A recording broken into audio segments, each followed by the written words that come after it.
I love cooking from scratch and making nourishing homemade food for my family. For me, it's not just about the food. I love ending the day around the dinner table with everyone enjoying together, enjoying a meal that we made with love. Those everyday moments are so special to me. So, today, come along with me as I make dinner for my family and bake some bread from scratch. Let's get cooking. I'm starting my dinner prep today with two of the recipes that take the longest to make.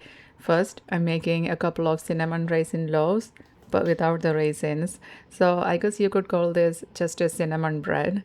I'm also making navy bean soup, which will be my fiber component for dinner. Since both of these take a little more time, I'm starting with these two first. The cinnamon bread is just part of my prep today. I'm getting the dough started now, and then I'll shape it and bake it sometime later this week. For any sourdough bread, the basics are pretty much the same. I start by mixing my sourdough starter with water, and then I add the rest of the ingredients. For this cinnamon bread, I'm using 200 grams of starter and 700 grams of water.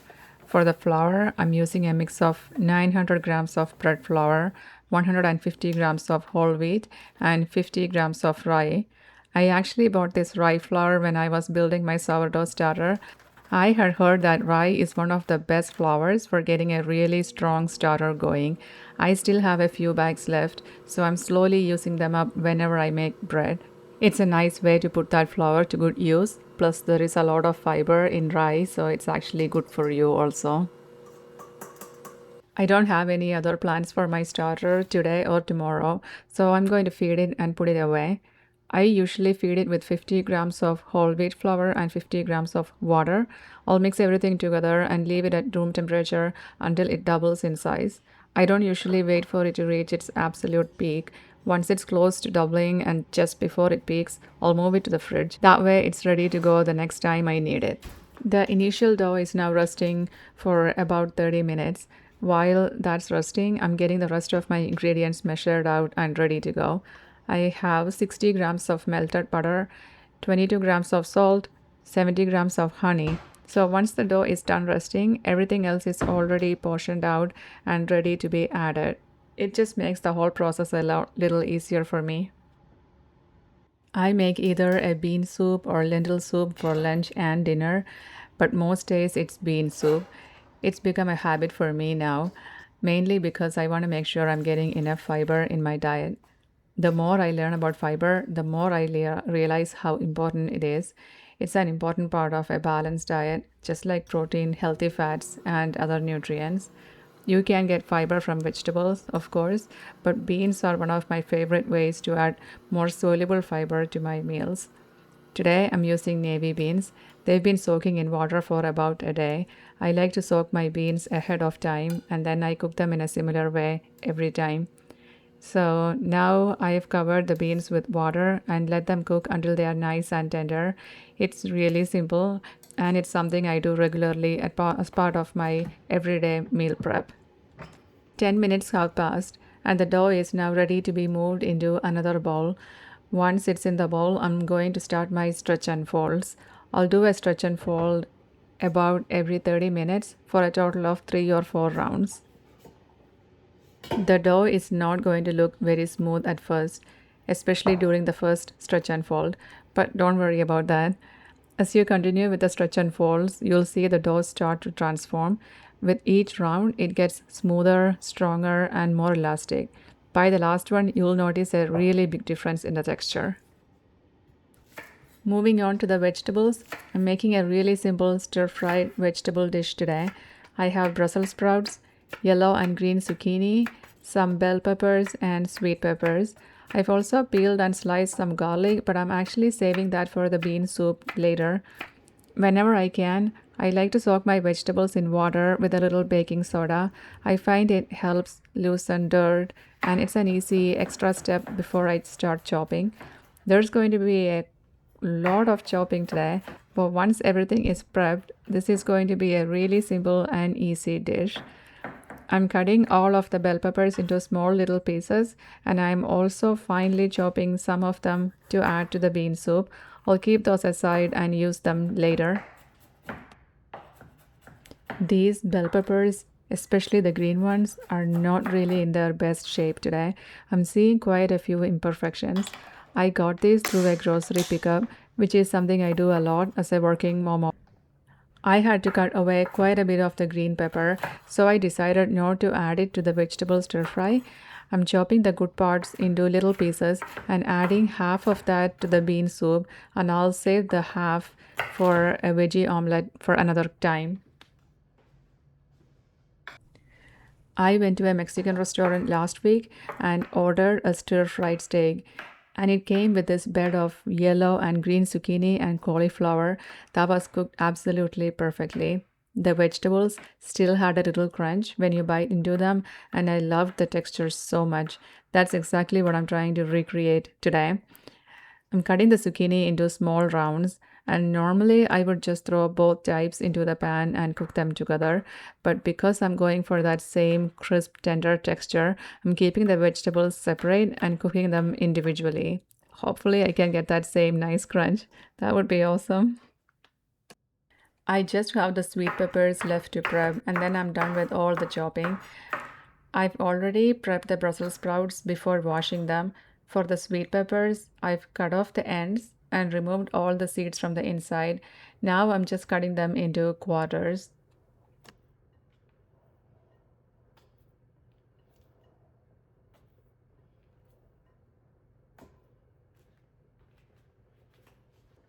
I'm making a simple seasoning mix for the chicken fajitas. I'll be using the chicken to make burritos for the kids, and the parents will have fajita chicken with all the sides. For the seasoning, I'm combining garlic powder, cumin powder, black pepper, paprika, onion powder, and salt. Just add everything to a bowl and give it a really good mix until all the spices are evenly combined. I have 2 bags of boneless, skinless chicken thighs here.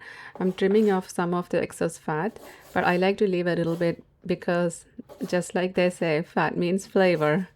Now I'm slicing the chicken into thin, long strips.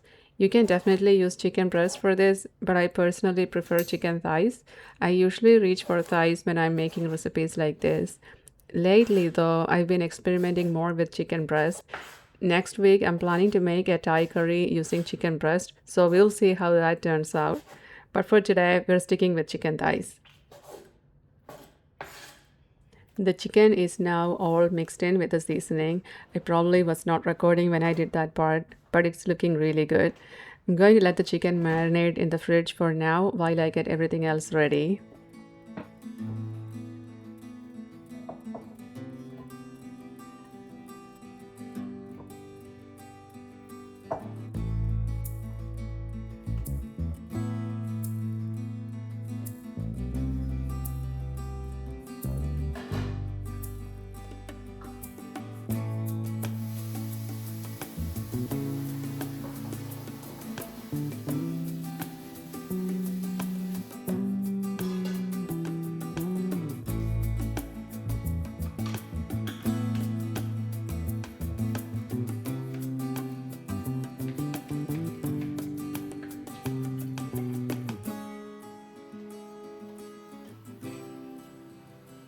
I pretty much use the same recipe for my bean soup every time.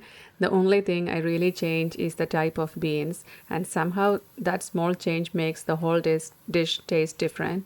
I always start with garlic and bell pepper. Once those are cooked, I add the cooked beans and give everything a good mix. I also add a little water at this point so nothing starts sticking or burning. Then I season it with paprika, cumin, and salt and mix everything together. I'll add a little more water if needed and let it simmer on the stove until all the flavors come together and it's time for dinner. If I feel like the beans are getting too soft or mushy, I'll turn off the heat and just reheat the soup right before dinner. This method works every single time. And for a little extra flavor, you can squeeze some fresh lime juice over the soup right at the end. It really brings all the flavors together and gives it slightly different taste. But today we're keeping it simple because we already love this version. I like to rotate between pinto beans, black beans, and navy beans. It's basically the same recipe, but each type of bean gives the soup a slightly different flavor and texture.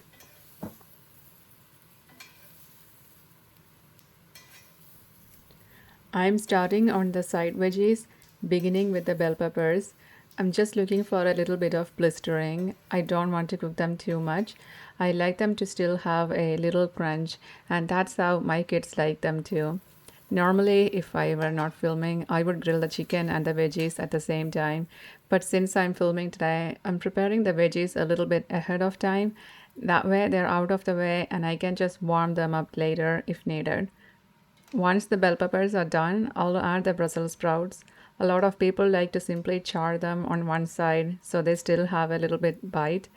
I like to steam them for a few minutes first to soften them up and then I'll let them get some color.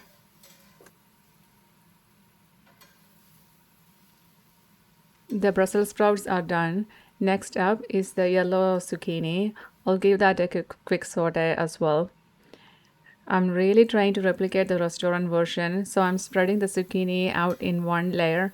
I'm cooking it over high heat, but only for a short time because I want to keep that nice crunch. I've actually tried this recipe once or twice before, and while it was not exactly like the restaurant version, it came pretty close. I've also come to accept that I'm probably never going to get it exactly the same, and honestly, I'm okay with that. I handpick all of my ingredients, and the way I cook them is non negotiable for me. So, even if it's not exactly like the restaurant version, I would rather have that fresh, crunchy texture, and I know exactly what's going into my food. And once the yellow zucchini is done, I'll do the same with the regular green zucchini. And with that, all of our veggies are done.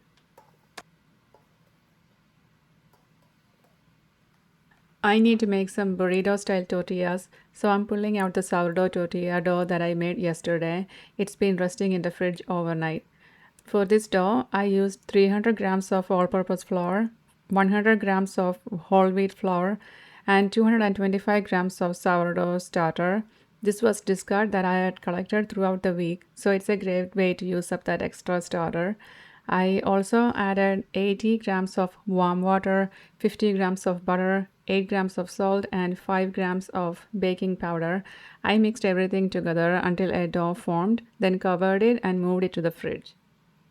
I took it out of the refrigerator about an hour ago to bring it to room temperature so it's just easier to roll it out.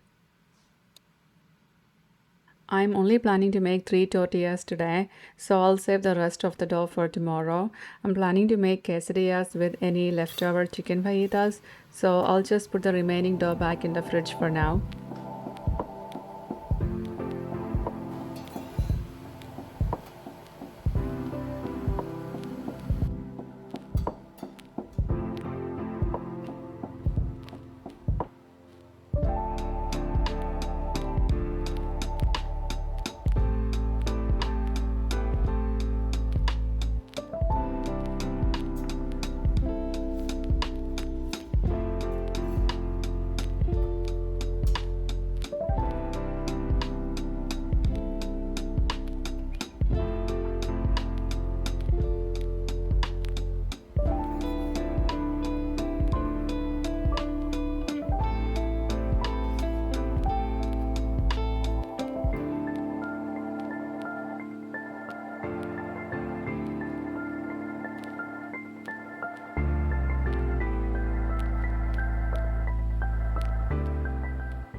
I've shredded a block of mozzarella, so that's ready to go.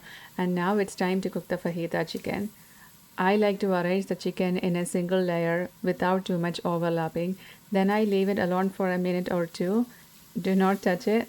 This gives it a chance to develop that nice golden brown color.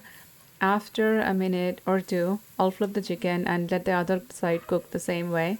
Once both sides have some good color, I'll give everything a stir and let it cook through completely. This method works every single time, and having a cast iron skillet definitely helps when you want that nice sear on the chicken.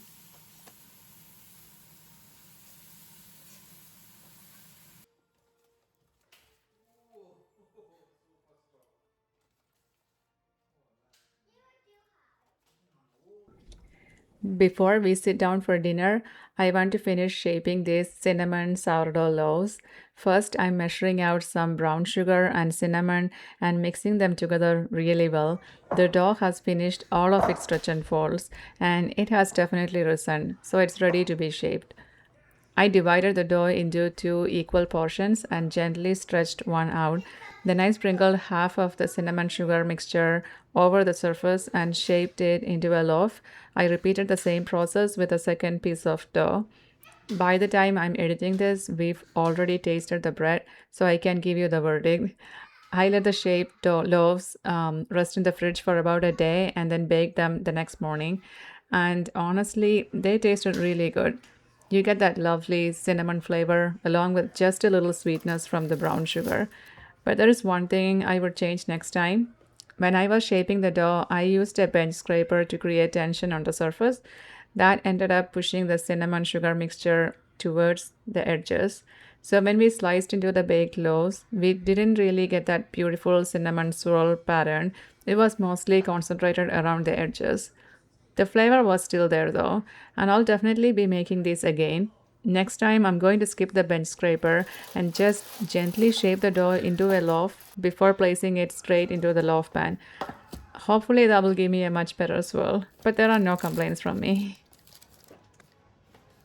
The starter I fed this morning is also looking good, so I'm going to put it in the fridge for now. I'm assembling the burritos now. I'm starting with a layer of cheese, followed by some simple white rice that I made earlier. Then I'm adding some of the beans from the bean soup. I poured some to a bowl earlier and that's cooled down a little bit. Next comes the chicken. I've cut it into small pieces so it's easier for the little kids to eat. I'll finish with another layer of cheese and then fold everything into a burrito. I am also heating up my cast iron skillet because I like to lightly toast the burritos on all sides. I'm not trying to crisp them up too much. I just want to warm everything through and melt that cheese. And honestly, I think that takes the burrito to a whole different level.